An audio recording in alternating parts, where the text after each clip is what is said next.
Sorry, got ahead of myself. Got both the heads all lap valves, valve springs, new valve stem seals, valve springs back in, all that kind of stuff. I got a new cam phaser, got it set up, put the block off plates in it.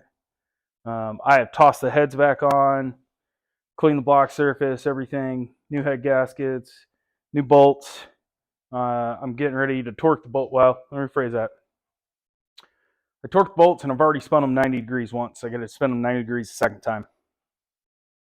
So I got to torque both heads now, 90 degrees on each. And 2, 3, 4, 5, 6, 7, 8, 9, 10. Yep. So that's 13 out of 15.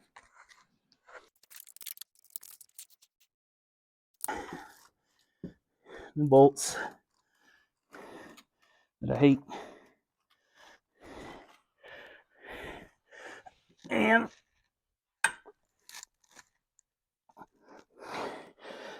that's what I have in here. And yeah.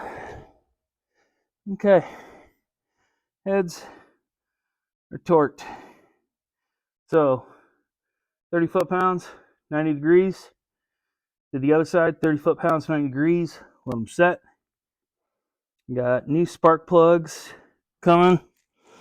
I just put these spark plugs in, but tapping the valves, dirt, just everything. Screw it. It's 40, 50 bucks, whatever. I'm now at the point I have no rockers, no cams in. I need to turn it over to TDC. I have the tool to lock it out to TDC. So I'm going to put that on there. Cams and rockers in. I can then throw timing chains on. My valve covers will be dry by then. I'm probably not doing any more on it today. Let's do it tomorrow. It's not the next day, but extremely impatient, and I don't feel like being inside my house. So I'm going to start prepping it to put the cams in. Oh, no. I need to turn it over to TDC.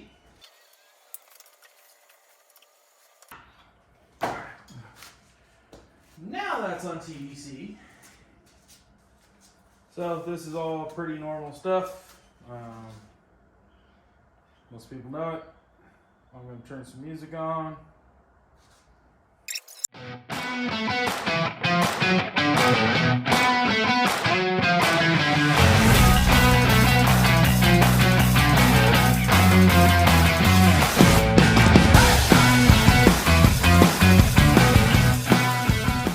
So here's where we're at.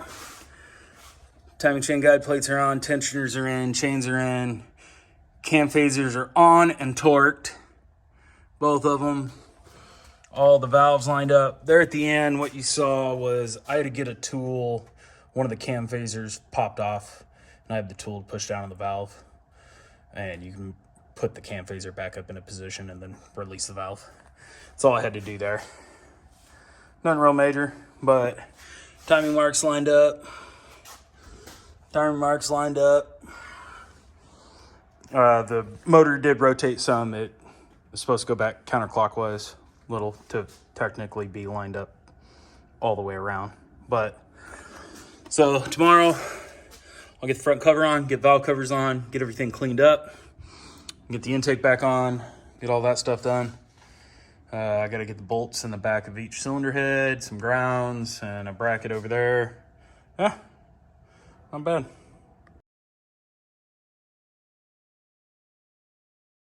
Where it took off from, we are valve trains all in, cams are in, timing chains in, everything's locked down, everything's torqued this time.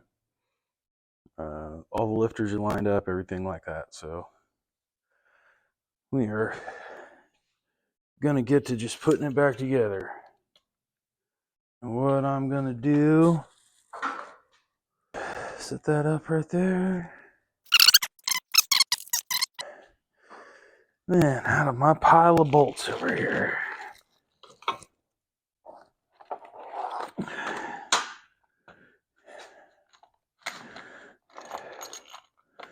Okay, on Fords, 4 top bolts are all studs.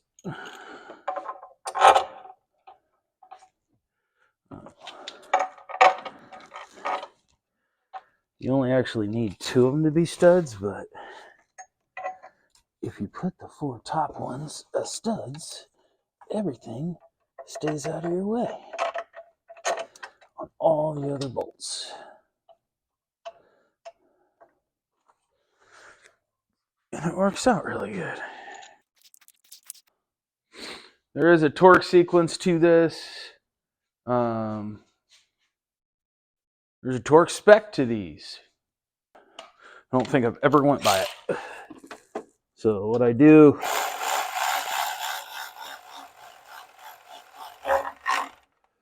bring them in soft, the 2 bottom ones up against the pan.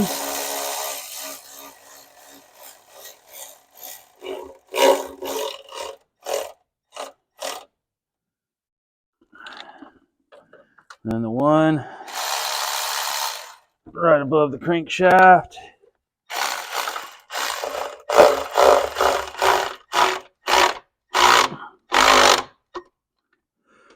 And that's about how tight I run them down. Pretty much till my gun stops. All I got left are the 4 top studs. I want to say are 18s. Yes, they are.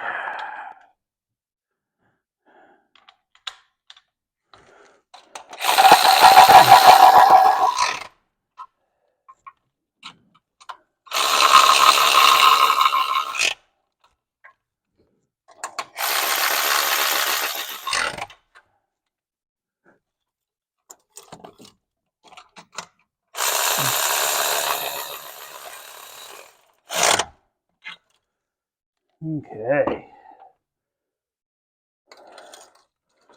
So next, I'm going to put, I'm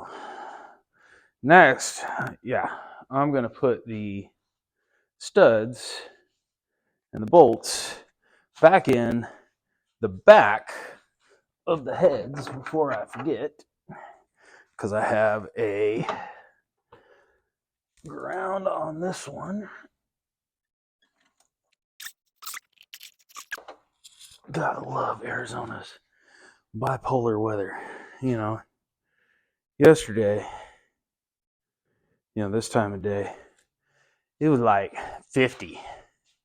Today, 36. Good times. It is the first time this year I walked outside and saw my breath. It normally doesn't happen. I'm gonna squeeze in here next to you guys. Where's that? There's my bolt. Yeah, there we go. Gotta.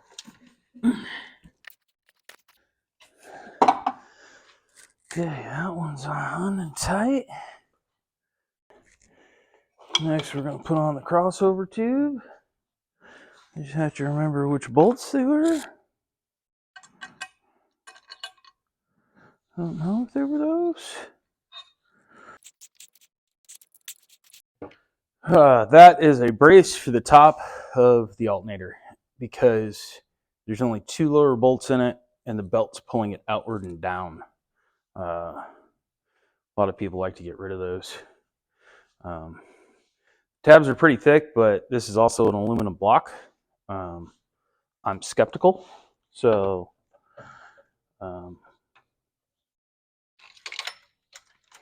I look at it as if it's that big of an appearance issue. Pulled off and get it powder coated, or I'll paint it, or you can get really, really into it. You can polish it and clear coat it. And I would do all of those before I removed it. But that's just me.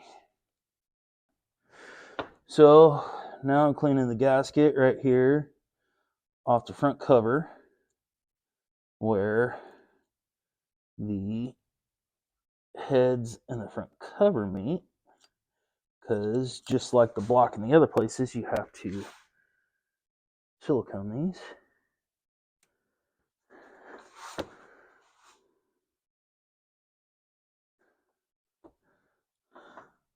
So, and that's right here.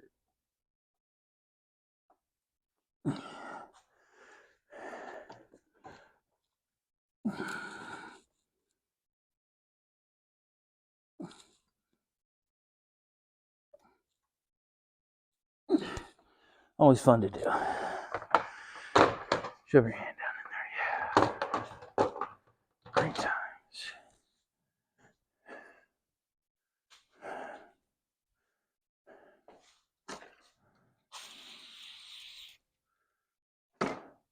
Now I'm gonna wipe the whole cover area again. Usually I just have to wipe the bottoms because I clean the tops before I put them in. But when you start putting engine assembly lube and stuff on them, it kind of gets all over the place. So ends up dripping down onto the bottom. And when I do these, I just put silicone on the one side I'm gonna do.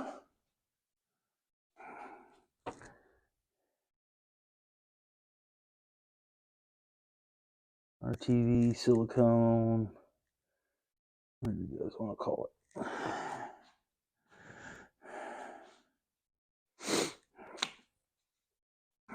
All right. Now for my wonderful little attempt,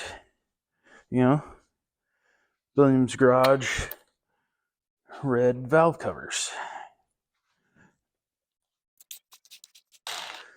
So valve covers, yes, there is a pattern. Problem with the pattern is I always start at the bottom because I want the bottom to seal better.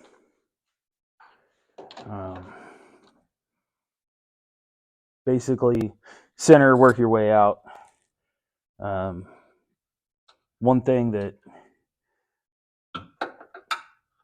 most people tell you, you're pretty much always good if you start in the center and work your way out. If you're looking for a specific torque sequence, can't find it, something like that.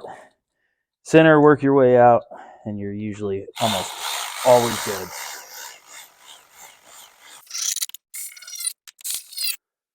Kind of the way it looks. It's pretty good. Definitely colored up the engine bay quite a bit. Not a bad thing.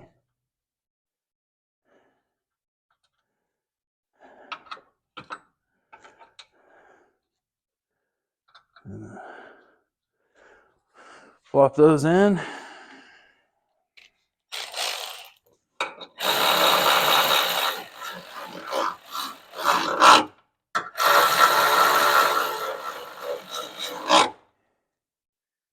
So now I'm gonna wonderfully attack the other side.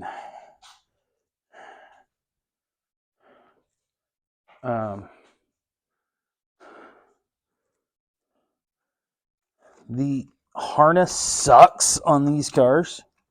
To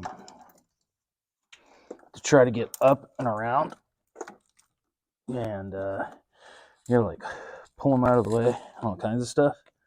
I found out that you got to kind of shove it over the AC port, and you can kind of use that to hold it.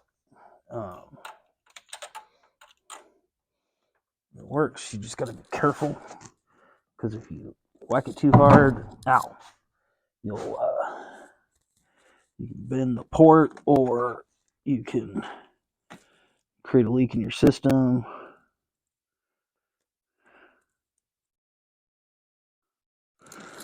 Or mess up the harness. But you can kind of just get it up there, and it usually gives you enough room to be able to get it in. It's just a little tight. But yeah, pretty shiny. Worked out pretty good. Not bad for doing it in the garage with a, your wife got a Cricut or something, some type of vinyl cutter. You can cut gaskets with them. There's all kinds of stuff you can do. They're pretty cool. She does it more for like presents and making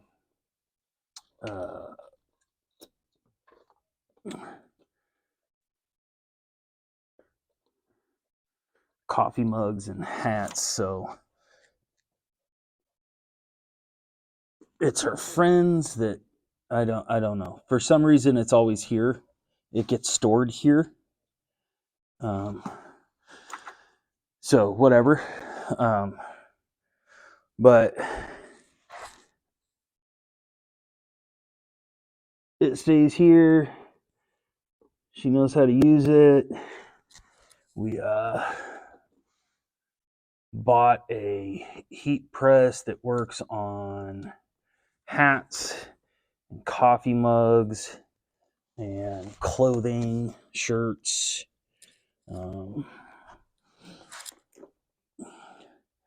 Those aren't too expensive. You can pick up the cheap ones off Amazon. They're about 160, 180 bucks.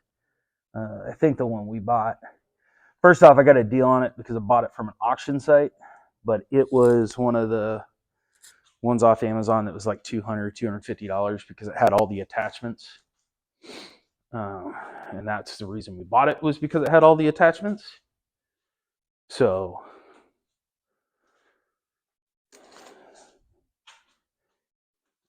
we're not in the cost of the Cricut machine, which I know some people would be, but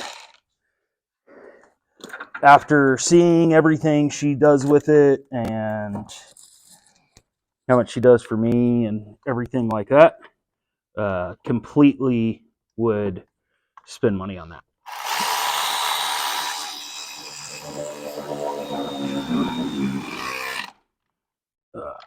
Just gotta invest in your wife sometimes. Those that are wondering, this is a little 8mm 1/4" drive wobbly. I have an entire set American and metric. So most people think that things like that, like you get on one of the tool trucks and buy those, and they want a pretty penny for their 1/4" drive stuff, man. And I'm just like, dang. Those are by a company called Capri Tools. From what I can tell, and I'm not saying this is true, just what I see, look to be coming out of the same factory that like the Icon stuff from Harbor Freight is. Very similar, very same quality, it looks like. Except it's like the Icon sale price is the normal price on those on Amazon. Like, I want to say I'm in the American and metric set less than $100, which start looking at like 1/4" wobblies, like good 1/4" wobblies, and that's pretty cheap. So, if you guys are looking for some of the stuff, any of my tools, if you guys leave a comment, want to know what it is or where I get it or anything like that. I do a lot of research on tools, trying to find decent tools at a good price. It definitely helps in the long run. It's cheaper to buy stuff, you can have more stuff to be able to do more things. I've been looking at an intake so I can get rid of this long runner, short runner thing. I don't think it does a whole lot. I'd love to see dyno sheets with it and without it, which I haven't been able to find any of those. And now I'm going to have to search for those gaskets because I don't know where they are. All right, well, after spending an hour and a half looking for intake gaskets that I know I ordered and not finding them, I just drove down and went and got some. So, all new intake gaskets in here.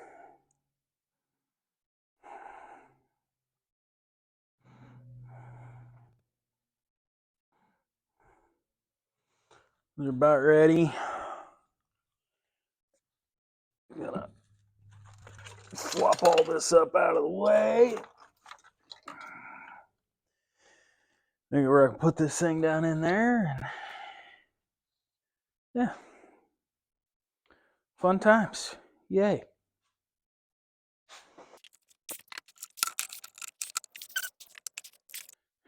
Now, all I ever do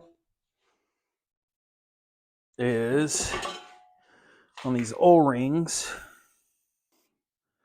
all I ever do is I just soak them down with WD-40.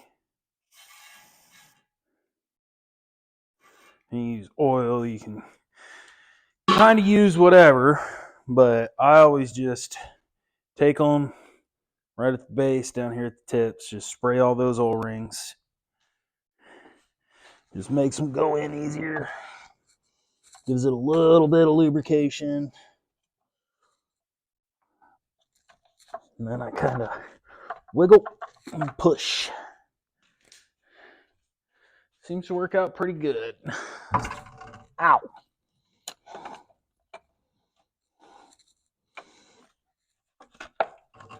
Just like that.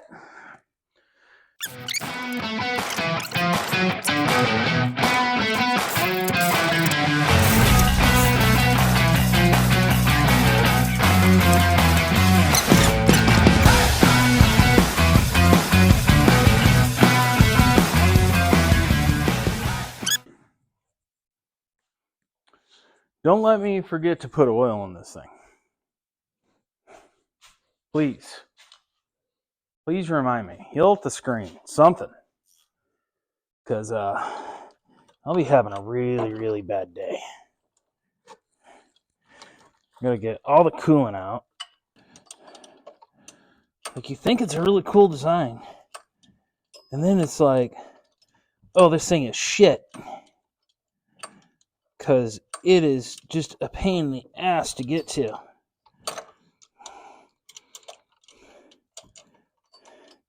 Like the power steering pump on a Ford just bolts onto the side of the block. No brackets, no nothing. They just bolt on. And you're like, oh, that's a super sweet design. And in the trucks, it's not bad. Because the frame rails are so wide. Dude, in this car, like, you have to have the bolts in before you put the pump in because the bolts are longer and won't fit between the frame rail, the unibody rail, and the pump. If you put the pump in first, can't slide them in because they have like a, an inch long stud on the other side so that you can put a bracket on so that the power steering pump doesn't hit radiator hose. This wonderful bracket literally bolts on so the hose can lay against it and it won't rub. It's like, just relocate the pump, like make a bracket and drop it down lower or angle it different, or I don't know, something. Give mechanics a freaking chance.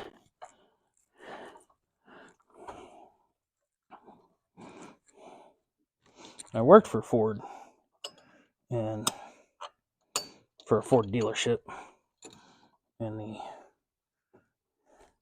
late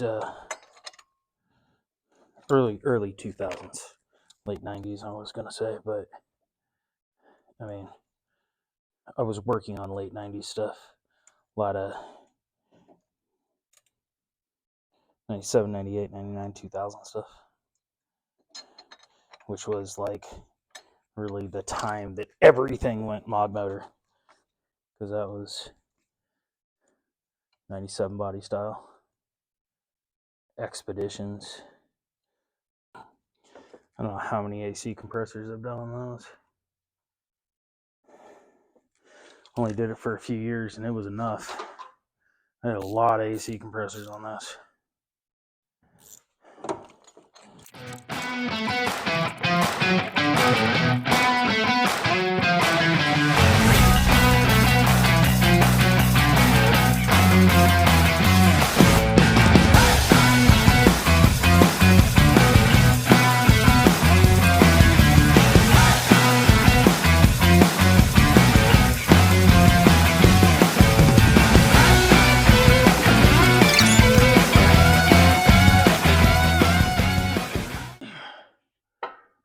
Okay, it's just got to be pried way the hell over. It's got to go more. That's what it is.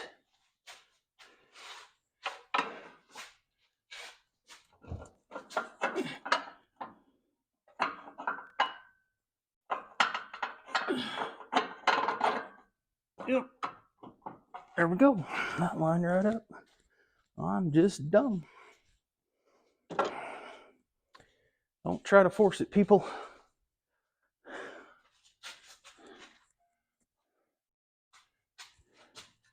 A lot of guys that know me don't try to force it, and then make a tool for that. Those are my sayings, man. It's one thing if I break one of my tools because I'm doing something sketchy. I have a lot of friends that come over, work on their own stuff, just need a place and tools. They're pretty close. I just let them come do it.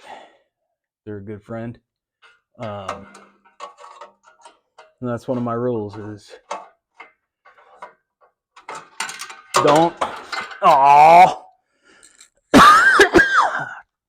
Ah.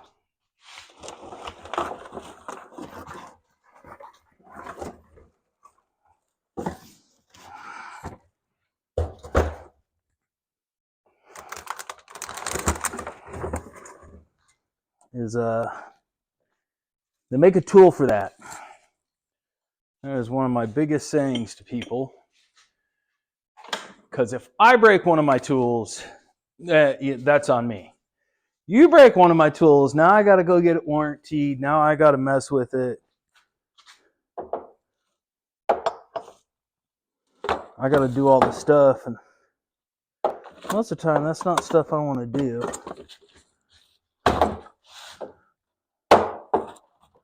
Right there. And I got some friends that they moved out of state or no longer live here, or whatever the case may be, and they're techs. They workplace, a lot of them motorcycle techs, and they still tell me to this day that's one of the things that stuck with them. To make a tool for it, and they kind of go by that now.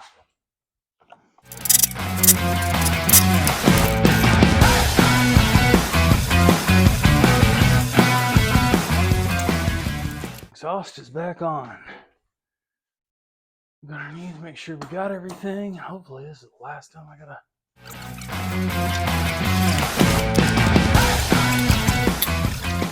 We got plugs. So I had originally put motocross back in here. Anybody that knows,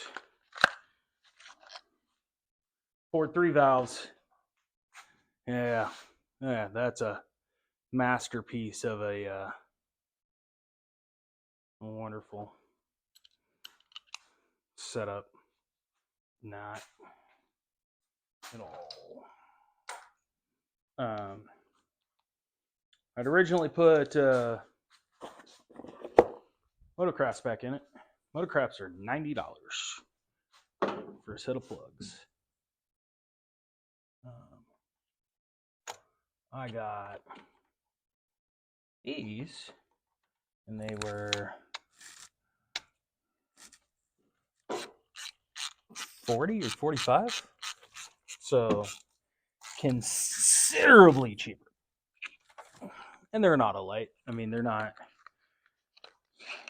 It's not an NGK or something, but I've looked for NGKs for this thing, and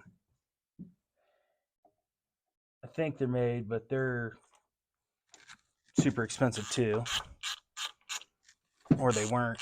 I don't remember.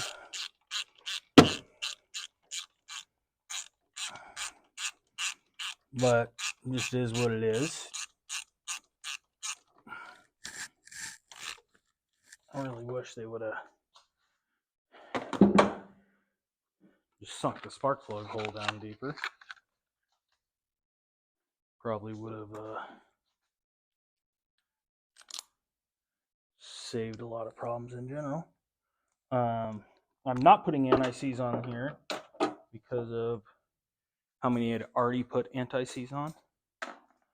So the Fords that I pulled out, there are a lot of anti-seize on them.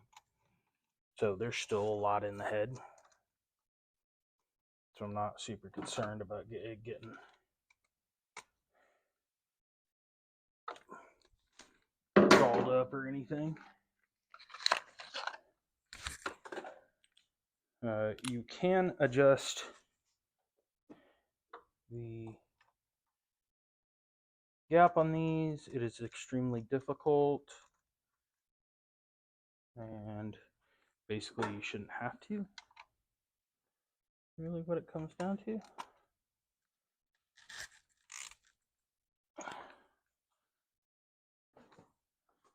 It should be good out of the box.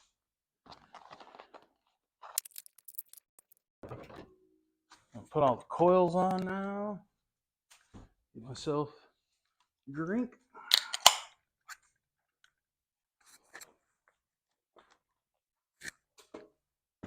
Oh, I need to grab 10 mil.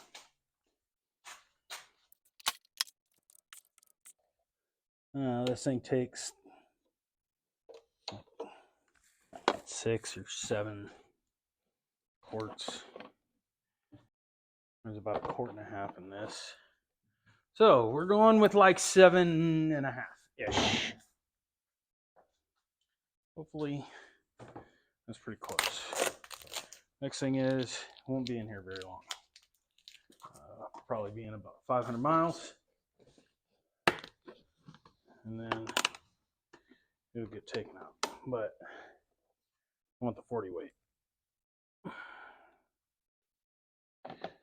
So 520 is what it calls for when they start having top end issues. Part of the downside of a 3-valve 5.4, well, 3-valve Ford 5.4, 4.6, the way the oil galleys work, the heads, it is very small and they get messed up very easily. That's why you do the high volume oil pumps, high pressure oil pumps, is you get it to gain some of that pressure back. And you have to clean out the galleys, which isn't super hard, but at the same time, it's not exactly easy. And it will starve your cam bearings and all kinds of stuff. So when you do the higher volume oil pump, I recommend going to 530 or 1030 I live in Arizona, where I will drive this car in 120-degree heat, and I run 540 because I care more about the hot weight than the cold weight.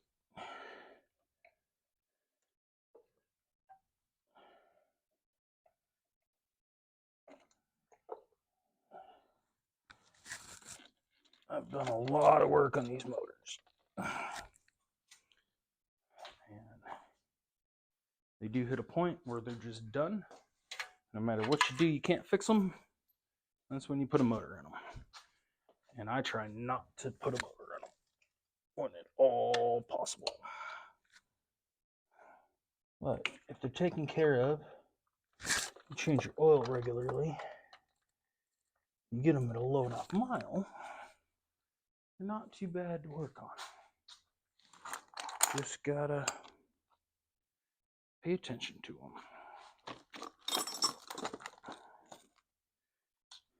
And for everybody who has GM vehicles, all that stuff, do not go by your oil counter.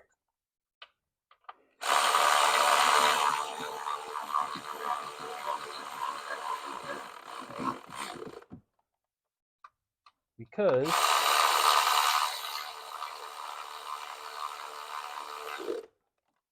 how all of those systems work, I shouldn't say how those systems work. The systems work as intended. The problem with them is the manufacturer set the mileage too high on those, and you are running oil too long. Look at vehicles that are 300,000 miles plus. You look at vehicles that they have very good maintenance and things along those lines. Almost all of those are the oil got changed more than higher than what the recommended interval is, or lower than what the recommended interval is. Meaning, 7,500 miles. No, they do them at 3,000. And what do you know? The engines last longer. Now, on that, there's a lot of truth to it, but a lot of it also has to do with type of oil you run, how you treat your car. Do you really do your maintenance like you're supposed to? Meaning, are you really changing it at 3,000 miles like it should be? Or let's say 5, but are you using a good filter? Are you using good oil?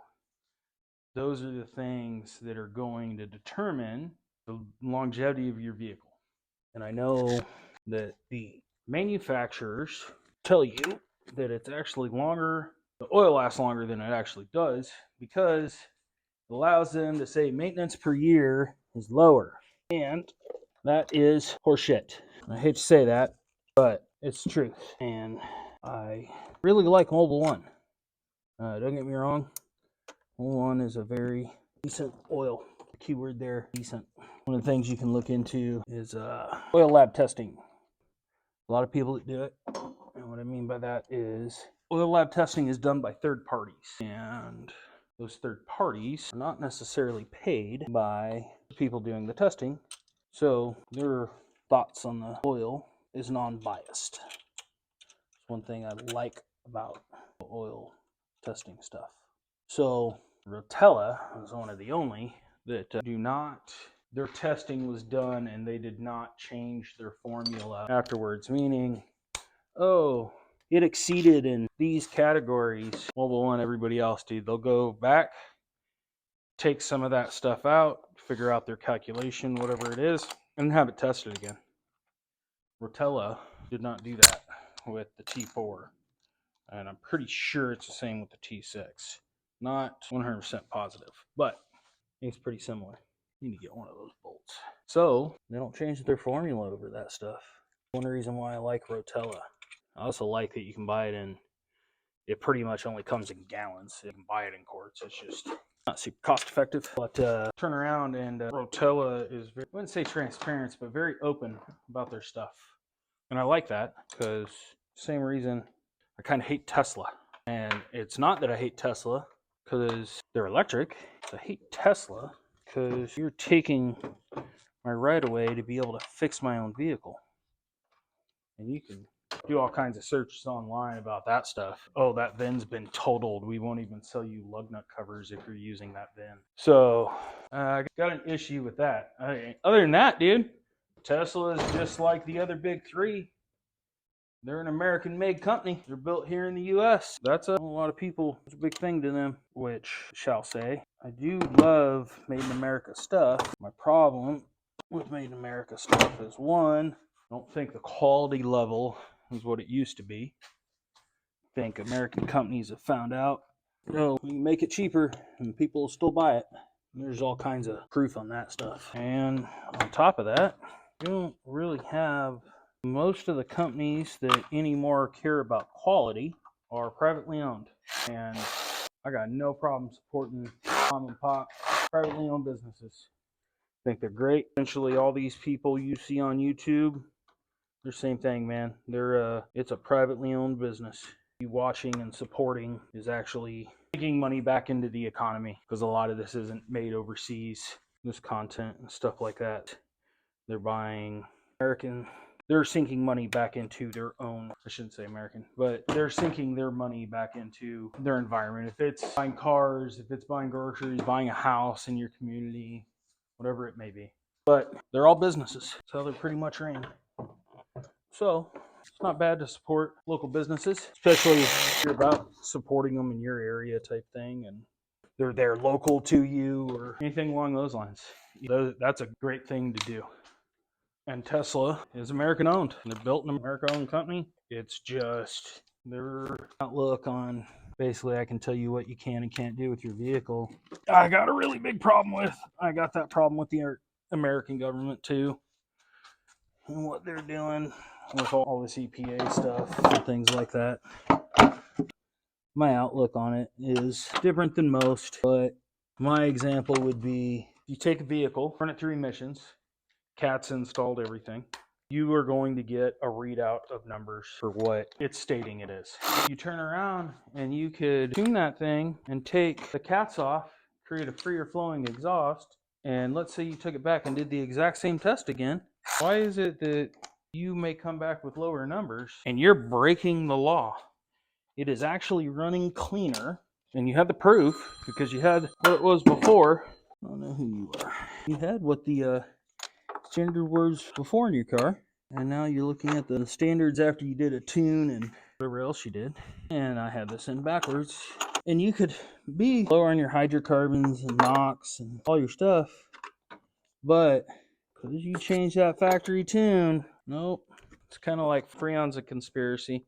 Look at owns the patents to all that, and that's an 8 to 10. That's a 7. I have an 8. Where's my 8 deep? Maybe in my pants from yesterday. But how is it that it could run cleaner and better? Nope, that's illegal. All right, I'm gonna try to start this thing.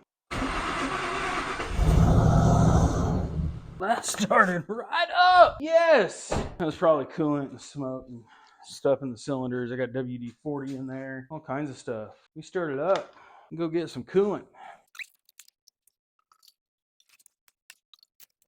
We are right at the full mark. Sweet.